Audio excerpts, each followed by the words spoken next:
Hi friends, welcome to my channel dear Bhavya. ఈరోజు మీకోసం సున్నుండలు ఎలా చేయాలో చూపిస్తాం. అవి ఏంటంటే పాతకాల పద్ధతి ప్రకారం భవ్య వాళ్ళ అమ్మమ్మ సున్నుండలు చేశారు. ఇంకా ఆలస్యం ఎందుకు, అవి ఎలా చేస్తారో చూసేద్దాం రండి. స్టార్ట్ చేయంగానే ఒక పెద్ద కళాయిలో కొలత ప్రకారం తీసుకుంటున్నారండి. చూడండి, 4 కప్పులు మినపగుళ్ళు తీసుకున్నారు. ఈ 4 కప్పులు మినపగుళ్ళకి మనకి 2 కప్పులు బెల్లం, 2 కప్పులు నెయ్యి పడుతుంది. సో దానికోసం 4 కప్పుల మినపగుళ్ళను తీసుకొని స్టవ్ మీద పెట్టి దోరగా వేయించుతూ ఉన్నారండి.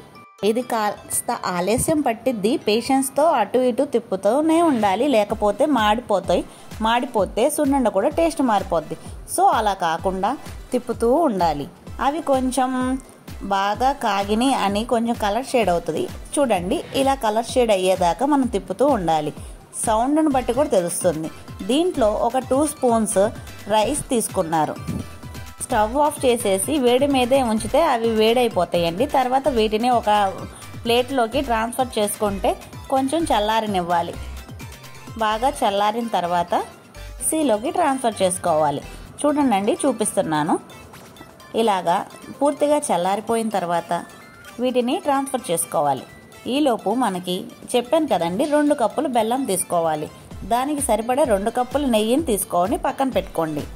ఈ చల్లారిపోయిన మిశ్రమాన్ని మిక్సీ జార్లోకి ట్రాన్స్ఫర్ చేసుకొని పౌడర్ మెత్తగా అయ్యేదాకా మిక్సీ పట్టుకొని పక్కన పెట్టుకోవాలి.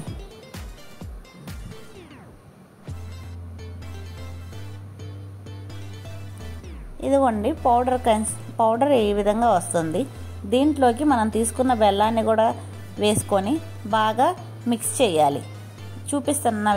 వీడియోలో చూపిస్తున్న విధంగా మొత్తం బెల్లం అనేది పిండికి అయ్యేటట్టు బాగా మిక్స్ పట్టుకోవాలి.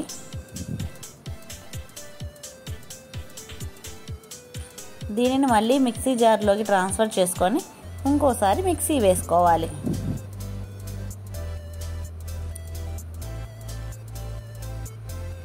మన అమ్మమ్మల దగ్గర నుంచి, భవ్య వాళ్ళ అమ్మమ్మ దగ్గర నుంచి ఎవరైనా కానీ పాత పద్ధతి ప్రకారం ఈ విధంగా చేసుకుంటే సున్నుండలు అనేవి చాలా అంటే చాలా బాగుంటాయండి.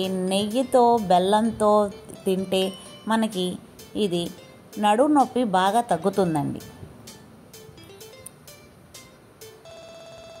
ఈ విధంగా వస్తుంది కన్సిస్టెన్సీ. ఇది వచ్చిన తర్వాత మనం కొంచెం కొంచెంగా నెయ్యి యాడ్ చేసుకుంటూ ఉండలు చేసుకొని పక్కన పెట్టుకోవాలి. మీకు కనుక స్వీట్నెస్ సరిపోకపోతే మళ్ళీ ఇంకొంచెం బెల్లం తీసుకొని ఆ బెల్లాన్ని సేమ్ ఇంతకు ముందు చూపించిన విధంగానే కలుపుకొని ఇంకోసారి మిక్సీ పట్టుకొని పెట్టుకోవచ్చు. ఈ పౌడర్ని ఇలా చేసుకొని పెట్టుకుంటే కనుక ఒక 2 నెలలు కూడా ఉండిపోతుంది. మేము అనేది తక్కువ క్వాంటిటీ చేస్తున్నాం కాబట్టి మేము మిక్సీలో యూజ్ చేస్తున్నాం. కాదు 1 కిలో చేసుకోవాలి అనుకుంటే మాత్రం మరకి పంపించుకొని ఇలాగే పౌడర్ చేసుకొని నెయ్యి యాడ్ చేయకుండా పక్కన పెట్టుకుంటే మనం ఎప్పుడు కావాలంటే అప్పుడు నెయ్యిని వేడి చేసుకొని ఆ నెయ్యితో కలుపుకొని ఉండలు తినచ్చు. సో ఓవరాల్గా సున్నుండలు అనేవి ఇలా రెడీ అయిపోతాయి. మీకు కూడా ఈ సున్నుండలు అనేవి నచ్చాయి అంటే కనుక కింద కామెంట్ చేయండి. మీకు ఎలా వచ్చాయో కూడా మాకు తెలియచేయండి. మా అమ్మాయి కూడా సున్నుండలు తినటం ఇష్టపడింది. బెల్లంతో చేసిన సున్నుండల వల్ల ఎవరికైతే నడుము నొప్పి ఉంటుందో ఇవి తింటా ఉంటే నడుము నొప్పి అనేది కంట్రోల్లో ఉంటుంది.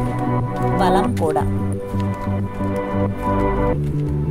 సున్నుండలు ముందుగా పెట్టుకొని కూర్చుంది చూడండి.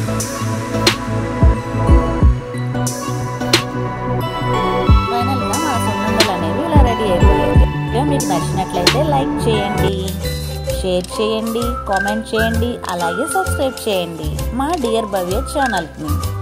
Thanks for watching. Thank you for everyone.